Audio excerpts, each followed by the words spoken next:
Estamos en entrevista con Emiliano Monge por la novela El cielo árido, que además ganó un premiezote que ahorita nos platicas qué tan importante es para ti. A mí me dio mucho gusto cuando lo escuché. Habíamos platicado contigo desde Arrastrar esa sombra y Morirse de memoria. Y en ambas ocasiones, sobre todo después de Morirse de memoria, Emiliano, me cuesta mucho trabajo hacer una pregunta como de qué se trata, porque tu literatura es como la experiencia, es como la revolcada de la ola, como el embate de tu narrativa. Entonces, un poco platícanos, ¿quién nos cuenta esta historia y por qué es importante contar esta historia? Bueno, primero que nada, muchas gracias. Qué bueno que te dio mucha alegría lo del premio, a mí también me dio mucha alegría. Fue una situación curiosa porque además cuando me llamaron para decirme que había ganado el premio, a mí se me había olvidado ya los tiempos del resultado del premio, y estaba paseando con mi perra, precisamente, y estaba recogiendo una caca de mi perra. Entonces, mientras tenía en una mano la caca de mi perra, en la otra tenía el teléfono que me decía el presidente del jurado que había ganado el premio Jaén de novela. ¿Sí? Y fue, pues sí, mucha alegría. Y después... ¿Fuiste a tirar la caca donde debía? Sí, pero tiré el teléfono. No, fui a tirar la caca donde debía y después ya me sentí muy contento. Bueno, tienes razón que es complicado preguntar de qué se trata. Es cierto que yo, sobre todo hasta antes de esta novela, había dado como absoluta prioridad a la forma sobre el fondo. Me parecía más importante siempre convertir el lenguaje en un acto estético y no tanto en un acto comunicativo. Ahora la diferencia es que, aunque eso permanece, trato de sumar una historia poderosa, pero es cierto que la pregunta quizás es cómo se trata más que de qué se trata, ¿no? Claro. Y y esto lo digo porque responde un poco a la historia. Yo sabía que quería seguir utilizando el reto de la forma, seguir deconstruyendo el lenguaje para contar una historia, pero al mismo tiempo quería encontrar una historia que fuera que sirviera para casarla con estos retos lingüísticos. Y entonces, por lo tanto, no quería una historia, estuve buscando mucho, de verdad, no quería contar una historia ni breve, ni una historia sencilla, ni una historia, digamos, de autoficción que está tan de moda. Quería contar una historia muy de la tierra, quería contar una historia que tuviera un alcance largo, y en ese sentido además quería hablar del siglo XX mexicano, porque también, así como la autoficción me genera resquemores, también esta idea de que la violencia del narcotráfico, que sí es terrible, que sí es espantosa, que sí es horrorosa, llegó de repente, ¿no? Claro. Creo que es real que se puede seguir el ciclo de violencia del siglo XX mexicano desde la revolución hasta el narcotráfico, y yo quería hacer esa historia. Quería convertir en biografía esta historia, y es así que aparece que se construye el personaje Germán Alcántara y que construyó la novela El cielo árido. Y es de verdad, yo sentía como un vértigo, independientemente de mi situación personal, a lo mejor me identifiqué en algún momento, pero sí ese primer capítulo sí me estremeció muchísimo porque tiene que ver con este personaje en un instante preciso que tiene completamente consciente de huida, de cambio, de culpa también. Entonces, platícanos cómo empieza este personaje, Germán Alcántara Carnero, en qué momento nos los empujas, digamos, en la cara. Sí. Bueno, yo quería que el arranque de la novela, y eso tanto por la forma como por la historia, creo que no me interesaba introducir al lector poco a poco en la situación, ni en la historia, ni en el lenguaje, sino que fuera como un portazo en la cara. Y en ese sentido, por eso la novela creo que el arranque es como un portazo, todo se presenta de golpe. Y después, esto también tiene lógica con la construcción de la novela, porque al decidir contar 80 años, la vida entera de un hombre, y decidir también que no la quiero contar de manera lineal, porque creo que la linealidad ya la representa muy bien el cine, y creo que la novela en el siglo XXI tiene que atreverse a renunciar a la linealidad. Elijo los momentos esenciales de la vida del personaje, que son también los momentos esenciales de la historia de este lugar en esos 80 años, y trato, como decía Benjamin en las tesis de la historia, que la historia es una noche oscura en la que de pronto hay un relámpago, y ese relámpago, que dura un microsegundo, tiene que ser suficiente para reconstruir el resto de la historia. Trato de plantear estos 15 o 16 momentos en la vida del personaje que son como relámpagos para reconstruir su vida. Y por lo tanto son siempre instantes, cada capítulo como brutales. Y el instante fundacional de la novela con la que inicia, del que me hablabas, es quizá el más importante de todos ellos, que es en el que él se da cuenta que su vida hasta cierto momento, hasta 1956, no es la que ha querido, no es la que ha deseado, y no es la que quiere seguir llevando. Intenta escapar de esa vida y comenzar una nueva, renunciando al trabajo que tiene, pero también a la vida que ha llevado, ¿no? O intentándolo hacer. Y es así que la novela empieza con un golpe como la de un hombre que está a punto de cambiar su historia, ¿no? O de intentarlo. Y además no es un cambio de vida, digamos, no quiero menospreciar la vida de nadie, pero no es, no sé, me cambio de escuela o dejo al marido y me voy por la vida de soltera. Hay tortura de por medio, hay sangre, hay mucha culpa de por medio, hay un hijo enfermo, hay pues muchos momentos, hay un amor perdido además también. Entonces, trae mucho a cuestas como para decir, bueno, pues un ligero cambio de vida. Y lo que a mí me gustó mucho también es lo que te decía, esta conciencia del instante. Y creo que el tiempo, la conciencia del tiempo a lo largo de toda la novela es muy, muy importante para la narrativa misma, ¿no? Y para los personajes.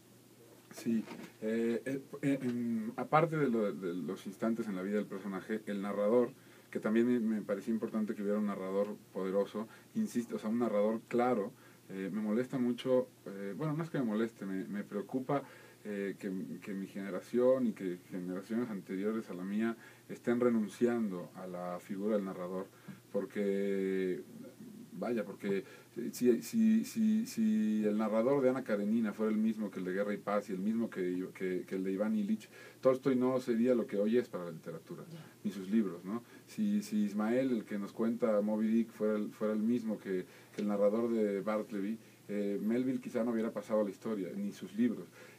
Yo quería que el narrador fuera muy importante, que fuera un personaje más. Quería hacer hincapié en la importancia del narrador, en su distinción del autor. Y es este narrador el que va poniendo siempre también el énfasis en el instante. Claro. No solamente en los instantes del personaje, sino en los suyos propios, tratándose de meter a una historia que la historia lo rechaza. Entonces, la narrativa misma es personaje, ¿no? La narrativa misma es personaje. Sí. Eso me gustó mucho. La narrativa misma es personaje por esto, porque el narrador es un personaje de la historia, ¿no? Y entiende todo lo que va diciendo como parte tan esencial como los personajes. Y en ese sentido el narrador ponía esta insistencia en los momentos, en la temporalidad, en los instantes.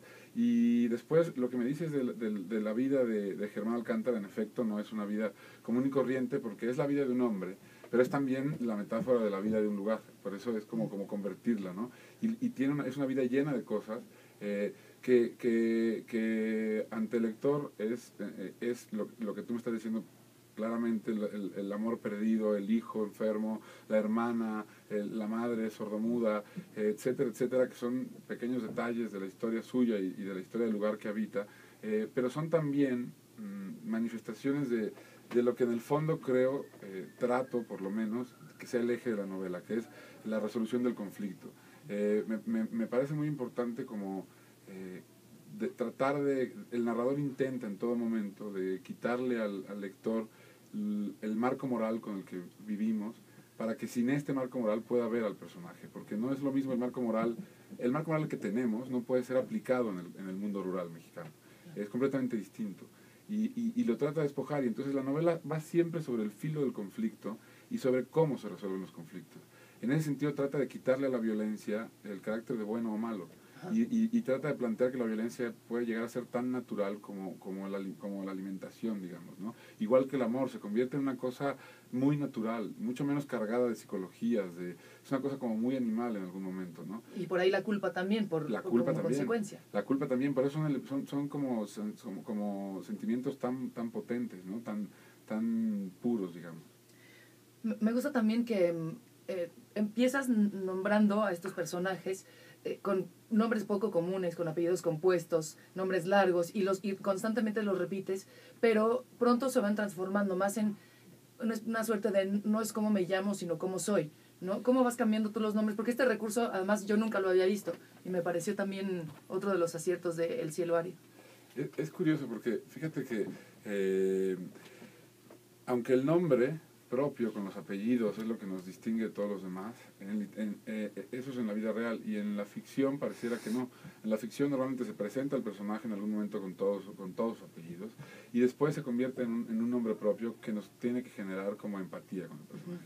Aquí al revés, aquí el personaje mantiene siempre sus apellidos, mantiene porque la idea es que también Germán Alcántara Carnero, eso le permite no ser solo persona, y es un juego para que sea también, para que funcione la metáfora del lugar. Y después, los cambios, que además nacen de manera muy curiosa. Yo tampoco, me cuesta trabajo explicar cómo sucedió, yo también creo que yo tampoco lo había visto, pero se generó porque en el capítulo 3 hay un personaje bastante tangencial que es el que va acompañando a la mujer, que será su mujer, al que él se la quita, y me pareció un personaje tan gris que quería que tuviera un nombre que reflejara esa cosa de absoluta parquedad, y le puse el mediano, como por una cosa de mediocridad, de medianía, de sin importancia, de ni último ni primero, y el juego de ponerle el mediano corrido me gustó mucho, y entonces me pareció que podía funcionar con los demás personajes, incluido Germán. ¿Y regresaste al primer capítulo? Y regresé al primer capítulo, y después durante toda la novela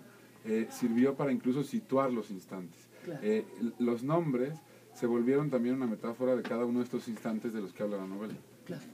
Oye, hay algo que apunta aquí que habla de la desilusión del ser humano en busca del consuelo.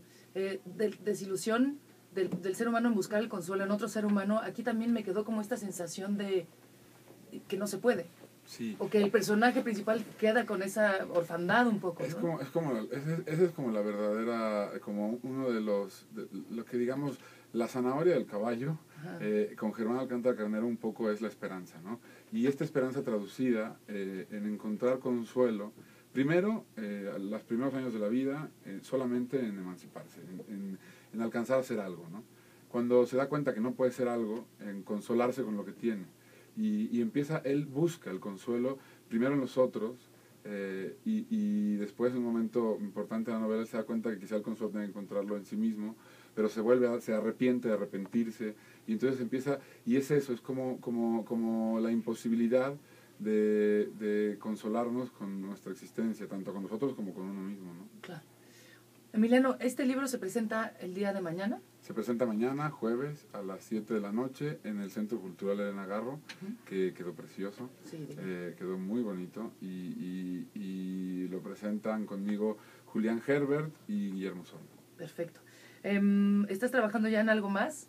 Estoy trabajando en algo más, sí. ¿Novela, relatos? Pues mira, estoy trabajando, relatos nunca he dejado de trabajar. Ajá. Lo que pasa es que los trabajos siempre me sirven también como herramienta para cambiar el lenguaje y el trabajo, ¿no? Pero estoy trabajando, eso lo hago bastante disperso, y estoy empezando un proyecto de lleno, que es una novela nueva, que tiene que ver con la migración, básicamente. Pues espero que te apures para que nos veamos pronto con ese libro. Muchas felicidades por el premio, Emiliano Monge, El cielo árido. Ahí está la invitación también a la presentación. Si no pueden venir, de todos modos lo encuentran por todas partes. Muchas felicidades, Emiliano, y es una novelaza. Muchas gracias, Mariana. Me da muchísimo gusto haber estado aquí, y mucho más que te guste, de verdad. Sí. Me hizo sentir mal, o sea, terminé así como ahí arrollada en la costa, pero está bien, es parte del momento. Pues muchas gracias, Mariana. Muchas gracias. Listo.